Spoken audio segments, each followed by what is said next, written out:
अस्सलाम वालेकुम वरहमतुल्लाहि वबरकातुहू। रास्ते से आ रहे थे हमारे क़ायद बैरिस्टर असदुद्दीन अवैसी साहब, यहाँ पर स्टेज पर मौजूद हमारे भाई ताहिर हुसैन साहब और उनके पूरे घर वाले, मजलिस इत्तेहाद उल मुस्लिमीन के तमाम जिम्मेदारान। अभी जब रास्ते से आ रहे थे तो कुछ पोस्टर्स देखा हूँ जिसके ऊपर ये लिखा था केजरीवाल आएंगे। मैंने कहा अब नहीं आएंगे, अब न तुम आएंगे, न आप आएंगे, न कांग्रेस आएगी, न भाजपा आएगी, अब हम आएंगे।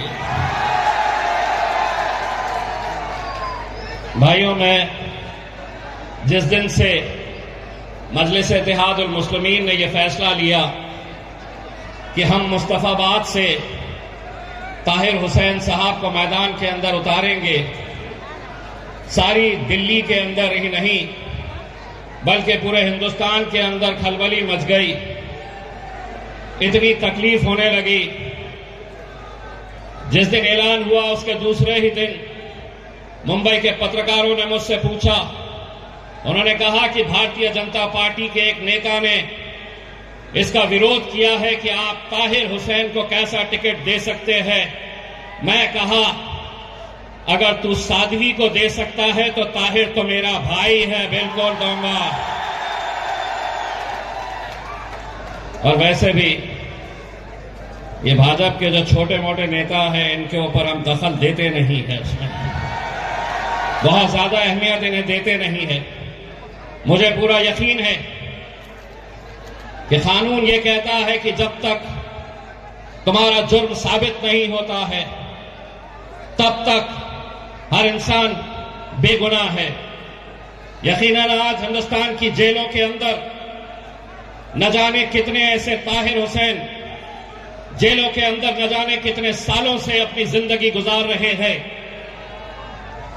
मैं ताहिर हुसैन के पूरे घर वालों को ये बताना चाहता हूं और ये यकीन दिलाना चाहता हूं कि आपके साथ कोई हो ना हो, आपके साथ अल्लाह है और आपके साथ पूरी ताकत के साथ मजलिस इत्तेहाद उल मुस्लिमीन खड़े रहेगी। ये इतने सारे जो लेकर आए हैं ना,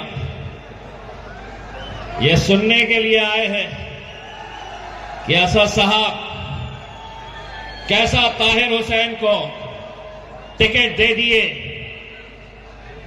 जो वो यही सवाल कर रहा है।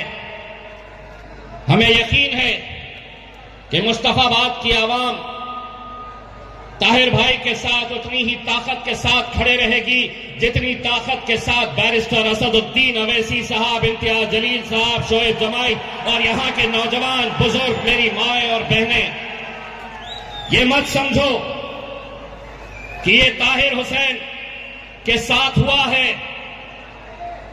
कल मेरा भी नंबर आ सकता है, कल तुम्हारा भी नंबर आ सकता है। अगर आज हम अपने मजलूम भाइयों के साथ अगर खड़े नहीं रहेंगे, उन्हें इंसाफ दिलाने के लिए अगर हम पूरी ताकत नहीं झोंकेंगे तो शायद कल किसी का भी नंबर आ सकता है। लेकिन हम अल्हम्दुलिल्लाह बड़ा सोच समझ कर ये फैसला किए हैं और हम पूरा यकीन के साथ ये कहते हैं कि ये नौजवानों की जिम्मेदारी है कि इंशाअल्लाह ताहिर हुसैन साहब को यहां से जीत कर दिलाना ये आप लोगों की जिम्मेदारी है। ताहिर भाई, आप जिस जगह के ऊपर बैठे हैं, आप जहां पर इतने सालों से अपनी जिंदगी गुजार रहे हैं, मैं उनके बेटे शादाब को सुन रहा था, उनकी बच्ची का मैंने एक इंटरव्यू सुना। तसव्वुर करिए, किसी के भी घर में ये हो सकता है कि एक बाप जेल में है, बच्चे हर रोज इंतजार कर रहे हैं कि कब वो बाहर आएंगे, कब उन्हें आजादी मिलेगी। मैं ताहिर भाई आपसे सिर्फ इतना कहना चाहता हूं, जो आपकी कैफियत है, और जब हमने ये ऐलान किया कि आप यहां से इलेक्शन लड़ेंगे, तो मुस्तफाबाद की कैसी कैफियत है, ये आपके जरिए मैं सुनाना चाहता हूं। आग सीने में बड़ी तेज जला रखी है, ये मैं नहीं कह रहा हूं, ये ताहिर हुसैन साहब कह रहे हैं। आग सीने में बड़ी तेज जला रखी है, इलेक्शन में मेरी मौजूदगी ने कईयों की नींद उड़ा रखी है। शहर में जब से चलने लगे हैं, शहर में जब से चलने लगी है हवा मेरी, ताहिर भाई की, शहर में जब से चलने लगी है हवा मेरी, मेरे दुश्मनों ने उछल कूद मचा रखी है। मेरे भाई, आज जिस दौर से हम गुजर रहे हैं, इससे खराब और क्या हो सकता है कि जिसको आपने उरूज तक पहुंचाया था, यही आवाम थी, मजलिस नहीं थी। उस वक्त जब आपने केजरीवाल को, आम आदमी पार्टी को हुकूमत दिलाई, और आज वही कुरान मजीद की बेहुरमती करने वाला, कुरान मजीद इस्लाम के खिलाफ बोलने वाला, उस शख्स को आप टिकट देते हैं, तो केजरीवाल कान खोल के सुन ले। अगर ये आवाम तुझे उरूज तक पहुंचा सकती है, तो यही आवाम इंशाअल्लाह तुझे जवाल भी दिखाएगी, तुझे नीचे जमीन पर भी लेकर आएगी। हम सब कुछ बर्दाश्त कर सकते हैं, गाली देनी है, मुखालिफत करनी है, इम्तियाज जलील की करो, लेकिन कुरान मजीद, इस्लाम, और अब तो हम एक ऐसे दौर से गुजर रहे हैं जहां पर हमारे नबी करीम सल्लल्लाहु अलैहि वसल्लम के खिलाफ भी गुस्ताखी हो रही है। गुस्ताखी करने वाले अकेले वो नहीं है। एक बात समझ लो, मुस्तफाबाद के नौजवानों, बुजुर्गों, मेरी मां और बहनों, अगर किसी ने कुरान मजीद की बेहुरमती की है, इस्लाम के खिलाफ अनाप शनाप बोला है, और अगर तुम उसकी पार्टी की तायीद कर रहे हैं, तो एक तरीके से कुरान मजीद की बेहुरमती अकेला उसने नहीं किया है जिसे टिकट दिया गया है, तुम भी उसमें शामिल रहेंगे। यकीनन आज हमें हमारा पैगाम देना है, एक ताकत बनकर खड़े रहना है।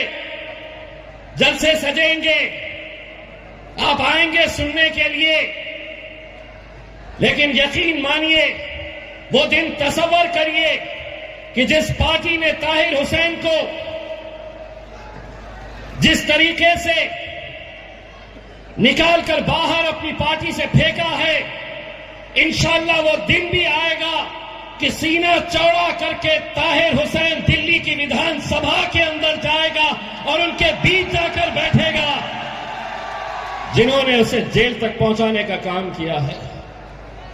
मेरे भाई, मजलिस इत्तेहादुल मुस्लिमीन क्यों लड़ रहे हैं इलेक्शन, क्यों आए हैं?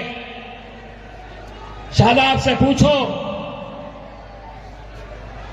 कि जिस दिन हमने ताहिर भाई का कैंडिडेट डिक्लेयर किया, वो हमारी पार्टी के अंदर शमूलियत हासिल किए।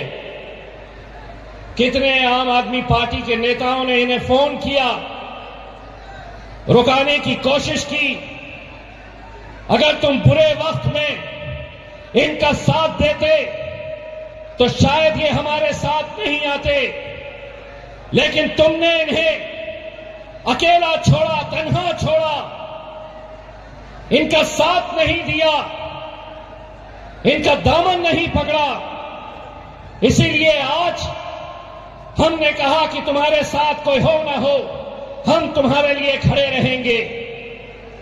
यकीन मानिए, दिल्ली के अंदर कितनी सीटें कौन लड़ने वाला है हमें नहीं पता है, कौन कहां से लड़ने वाला है, लेकिन सबसे ज्यादा अगर चर्चा होगी मेरे भाई पूरे हिंदुस्तान के अंदर, तो मुस्तफाबाद की ये सीट की चर्चा होगी।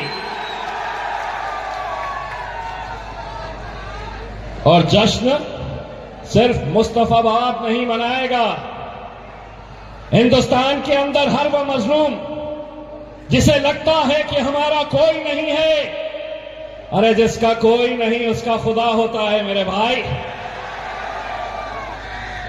मुझे फख्र है मेरे कायद बैरिस्टर असदुद्दीन अवैसी साहब के ऊपर, जब ये बात हमारे दिल्ली के सदर शोएब जमाई साहब ने मुझसे कही कि हम ताहिर हुसैन साहब के परिवार वालों के साथ, उनके फैमिली के साथ हम बातचीत कर रहे हैं, क्या हम उन्हें टिकट दे सकते हैं, उन्हें इलेक्शन लड़ा सकते हैं। असद साहब को मैंने जब ये बात कही, उन्होंने 1 मिनट का भी वक्त नहीं लिया और उन्होंने कहा कि अगर वो तैयार है तो हम भी तैयार हैं। अब ये तैयार है, हम भी तैयार हैं, आप तैयार हैं या नहीं है? आपको तैयार रहना पड़ेगा मेरे भाई। इस दौर के अंदर, ये दौर खामोशी का दौर नहीं है, ये दौर जुल्म ज्यादती सहने वाला नहीं है। इस दौर में जीना है तो कोहराम मचा दो। हमने मचाया है। पूरे हिंदुस्तान के अंदर लोग ताहिर हुसैन और उनके साथ जो नाइंसाफी हो रही है, मैं यहां के तमाम बुजुर्गों से यादमन गुजारिश करना चाहूंगा, मजलिस की कामयाबी, मजलिस जब भी जीती है तो उसमें बहुत बड़ा हाथ हमारी माँ और बहनों का रहता है। हमारी माएं और बहनें इस इलाके की, उनसे मैं ये हाथ जोड़कर अपील कर रहा हूं। मैं ताहिर हुसैन से मिला नहीं हूं, कभी मेरी मुलाकात नहीं हुई है, लेकिन मेरा ताहिर हुसैन के साथ एक रिश्ता है मेरे भाई, और ये वही रिश्ता है जिस रिश्ते के लिए इम्तियाज जलील ने औरंगाबाद से लेकर मुंबई तक सड़क को जाम कर दिया था। और वो रिश्ता क्या है? तेरा मेरा रिश्ता क्या? अरे तेरा मेरा रिश्ता क्या? वही रिश्ता मेरा और ताहिर का है, वही रिश्ता असदुद्दीन अवैसी साहब का और ताहिर भाई का है, वही रिश्ता हमारा शादाब के साथ है। मैं शादाब को ये कहना चाहूंगा कि शादाब अल्लाह रास्ते बनाता है। हमारी कोई हैसियत नहीं, हमारी कोई ताकत नहीं है। इंशाअल्लाह वो दिन भी आप देखेंगे कि अगर अल्लाह ने चाहा तो कैसे रास्ते बनते हैं। इंशाअल्लाह हम पूरी कोशिश करेंगे कि इस इलेक्शन के अंदर ताहिर हुसैन साहब आपके बीच में आए अपना प्रचार करने के लिए। आपकी दुआएं और आपका ताकत अगर हमारे साथ रही तो मेरे भाई, मुझे मालूम है आपकी दीवानगी किसको सुनना चाहती है। बैरिस्टर असदुद्दीन अवैसी साहब और आपके बीच में मैं ज्यादा वक्त नहीं लेता हूं और अब दावत देता हूं बैरिस्टर असदुद्दीन अवैसी साहब को आपसे मुखातिब हो। बहुत बहुत शुक्रिया।